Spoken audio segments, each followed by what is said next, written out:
Boa tarde, meus alunos, tudo bem com vocês? Hoje a nossa aula vai ser de História. Hoje é dia 22 de abril, o dia do descobrimento do Brasil. Então, a gente hoje vai trabalhar isso, o dia do descobrimento do Brasil, tá bom? Então, eu vou ler um texto para vocês e vou mandar uma atividade para vocês de aula, tá? E de casa eu vou mandar para vocês também, tá? Só vou ver se eu vou botar no quadro ou se eu vou digitar bonitinho e vou enviar para vocês e vocês passam pro caderno, tá bom? E então, eu vou ler o textinho que eu separei para vocês entenderem um pouco do descobrimento do Brasil. Por quê?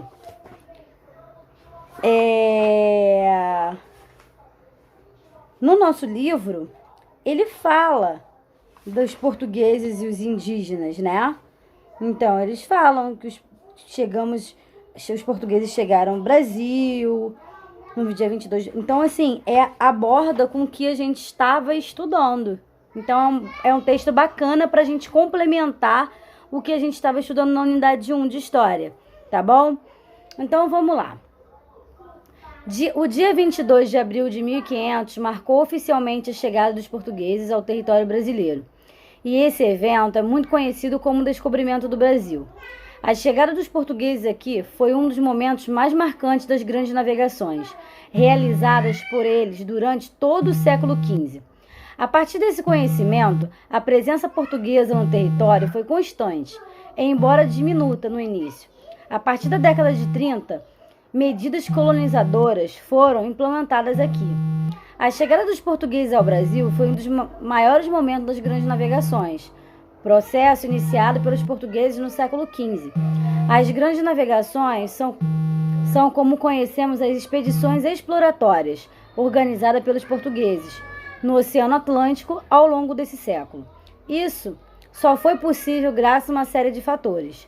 Primeiro, a unificação territorial. O território nacional de Portugal foi consolidado em 1249, quando o rei Dom Afonso III conseguiu conquistar definitivamente Algarve, uma região no sul de Portugal, dos mouros. Outro fator importante foi a estabilidade política que o país experimentou a partir do final do século XIV. Em 1383 e 1385, aconteceu no país a Revolução de Aves, responsável por colocar João, mestre de Aves, no trono de Portugal. Com essa revolução, a dinastia Borgonha teve fim e a nova dinastia de Aves iniciou-se. Portugal experimentou uma grande estabilidade política que possibilitou ao país vivenciar um desenvolvimento comercial e tecnológico, o que inclui o desenvolvimento náutico. Além disso, a localização geográfica de Portugal garantia acesso fácil às correntes marítimas do Oceano Atlântico, e o desenvolvimento comercial de Lisboa tornava a cidade um centro importante. Por fim, a necessidade para encontrar uma nova rota para o Oriente, já que a usual que passava por Constantinopla, que havia sido fechada em 1453, reforçou a exploração dos oceanos pelos portugueses. Esses fatores ajudaram a entender por que Portugal lançou-se pioneiramente na exploração dos oceanos e por que as grandes descobertas no século XV foram realizadas por portugueses. A única grande exceção foi a expedição de Cristóvão Colombo, navegante genovês que chegou à América em 12 de outubro de 492, em uma empreitada financiada pela Espanha. Portugal recusou-se a financiar a expedição de Colombo. No contexto da chegada dos portugueses ao Brasil, Portugal estava desfrutando o auge do comércio de especiarias da Índia. Vimos que as especiarias são temperos, vocês lembram disso? Mercadorias oriundas da Ásia, como pimenta do reino, noz moscadas, perfume, incenso, que por sua raridade no mercado europeu eram valiosíssimas. A procura por uma nova rota para a Índia era justamente para garantir o acesso às mercadorias. Depois que os espanhóis chegaram à América em 1492, as terras recém-descobertas começaram a ser disputadas por portugueses e espanhol. Foi dessa preocupação dos portugueses em conter a expansão espanhola que saíram dois acordos: a Bula Intercaetera 1493, e o Tratado de Tordesilhas. Lembra que nós também estudamos nessa unidade o Tratado de Tordesilhas? Que ficou metade para Portugal e metade para Espanha? Então, esses dois dividiram as novas terras entre Portugal e Espanha, e o último estimulou a seguinte divisão: 370 léguas a oeste do arquipélago do Cabo Verde seria passada uma ilha imaginária. As terras a oeste dessa linha seriam espanholas e as terras a leste seriam portuguesas.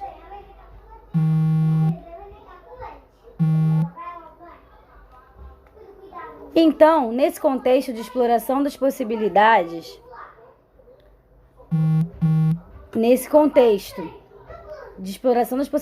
de terra a oeste da realização do comércio na Índia, é que Portugal organizou uma nova expedição.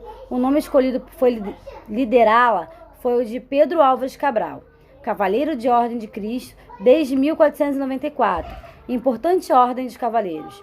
Os historiadores não sabem ao certo por que Cabral foi escolhido para ser líder da expedição, já que existiam outros navegadores mais experientes que eles, como Bartolomeu Dias. A expedição de Pedro Álvares Cabral contava com 13 embarcações, sendo 9 naus, 13 caravelas e uma naveta de mantimentos. Os líderes de cada uma das embarcações eram Pedro Álvares Cabral, Sancho Tovar, Simão de Miranda de Azevedo, Aires Gomes da Silva, Nicolau Coelho, Nuno Leitão da Cunha, Vasco de Ataíde, Bartolomeu Dias, Diogo Dias, Gaspar de Lemos, Luís Pires, Simão de Pina e Pero de Ataíde. A expedição de Cabral também contava com 1.200 a 1.500 homens que zarparam de Lisboa no dia 9 de março de 1500. Após zarpar, a expedição navegou diretamente para o arquipélago de Cabo Verde, portanto, tomou uma rota distante da costa africana. A rota usual dos portugueses no rumo à Índia eram mais próximas da costa, mas o caminho distinto sugere que eles tinham um roteiro diferente das demais expedições. A rota da expedição de Cabral foi a seguinte: dia 9 de março, zarparam de Lisboa. De 14 de março, passaram pelas Ilhas das Canárias.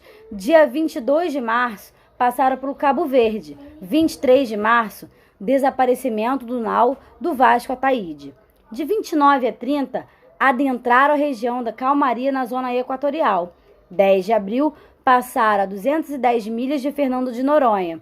18 de abril, estavam próximos à Baía de Todos os Santos. 21 de abril, avistaram um sinal de aproximação de terra. 22 de abril, avistaram o Monte Pascoal. O avistamento de terras que aconteceu no dia 22 de abril de 1500 foi relatado por Pero Vaz de Caminha, escrivão da expedição, da seguinte maneira. Essa foi um trecho da carta de Pero Vaz de Caminha. No dia seguinte, 22 de abril, quarta-feira pela manhã, topamos aves a que aos mesmos chamaram de furabuchos. Neste mesmo dia, à hora das vésperas, entre 15 e 18 horas, avistamos terra, primeiramente um grande monte, muito alto e redondo.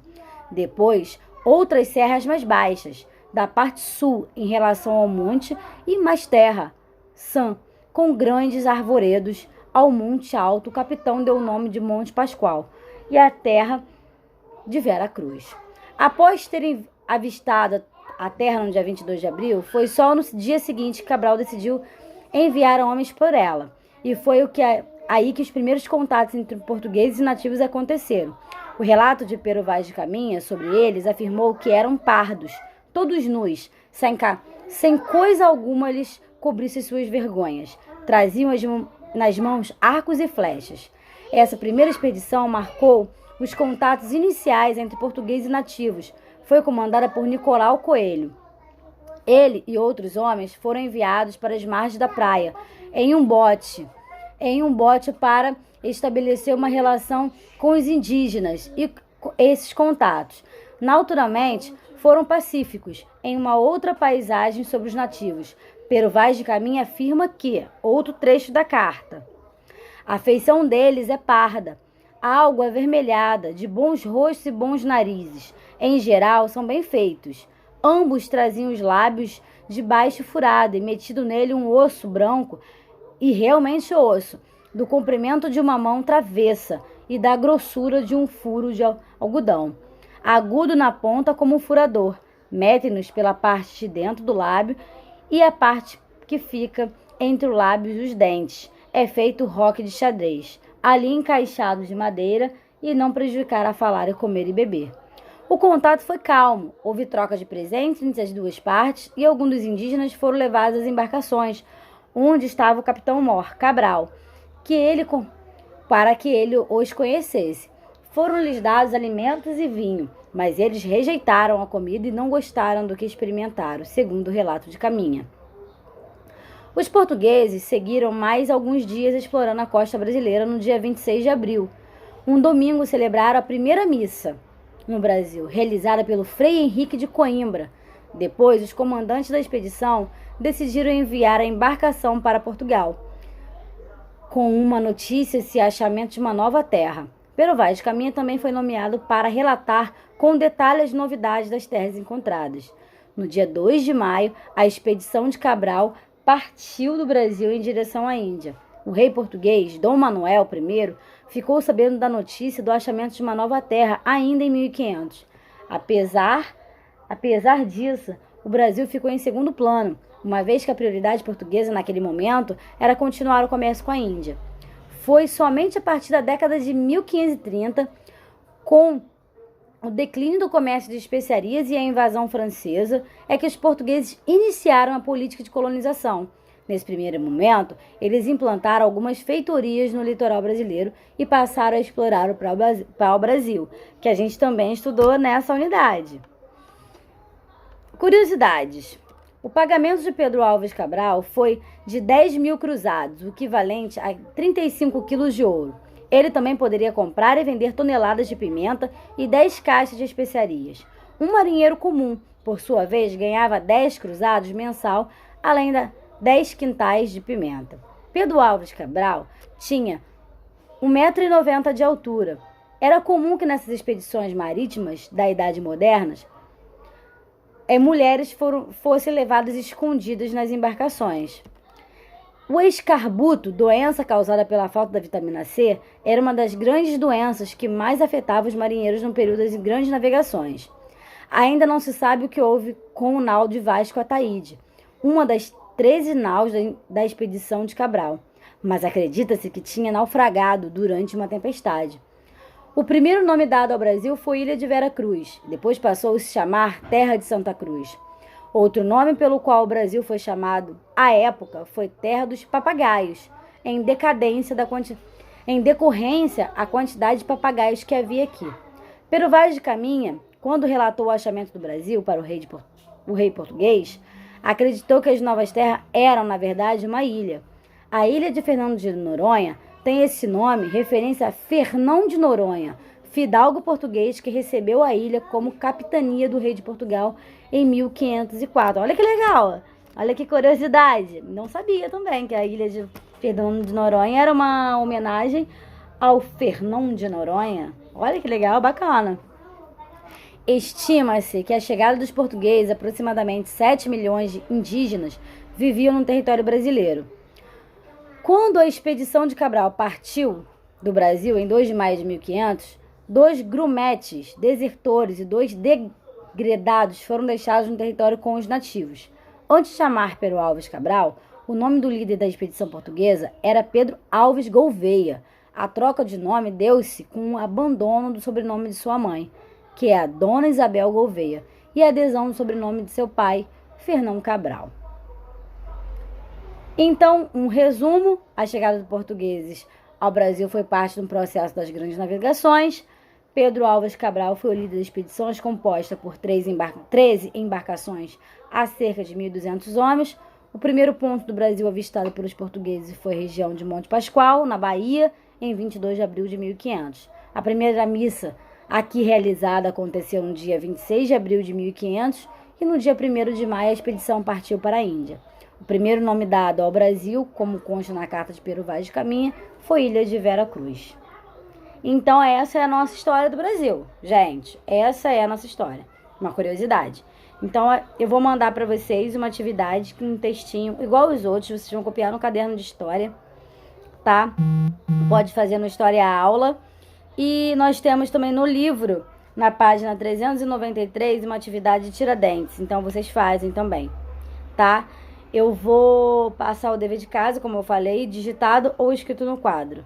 Então, vocês vão fazer essas atividadezinhas de aula e vou passar um exercíciozinho para casa, tá bom? Beijo!